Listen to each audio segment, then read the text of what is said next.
La réflexion a commencé il y a quelques années. Elle avait pour objectif en fait 3-4 axes. Le premier, d'abord, était de créer un circuit permanent. On a toujours voulu, si vous voulez, une fois qu'on a vu après quelques années de WTCC, parce qu'il n'était pas dit bien sûr que l'expérience dure autant, qu'on puisse en sortir, si vous voulez, quelque part.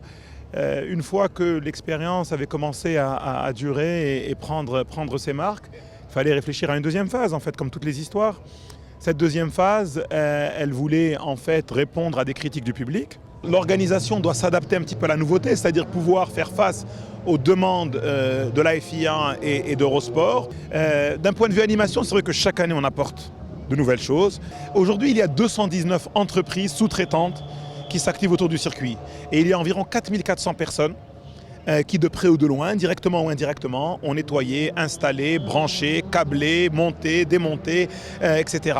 pour que ce circuit puisse être prêt pour la 4e manche du championnat du monde des voitures de tourisme 2016. Oui, alors oui, plein de nouveautés. Vous avez vu d'abord ce paddock plein à craquer, très condensé, mais avec une multitude d'activités. Le karting, les simulateurs de conduite, on peut se faire photographier dans des univers incroyables.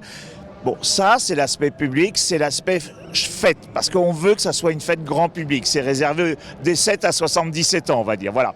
Et puis, il y a la course derrière, qui est sur un tout nouveau circuit, très technique, où on risque d'avoir, on l'a vu à l'issue des essais, des courses très disputées. Et d'ici quelques minutes, je pense que ça va être très chaud. Mais c'est intéressant, car c'est une nouvelle page blanche qu'on développe actuellement sur ce circuit Moulay El Hassan, ici à Marrakech. Et je crois que pour l'avenir du sport automobile au Maroc, on vient de franchir une grande marche. Et soyons-en sûrs, ça sera idéal pour tout le monde. Écoutez, je ne vais pas dire qu'on est à guichet fermé, mais il y a beaucoup de monde, il suffit de s'en convaincre pour regarder autour de nous.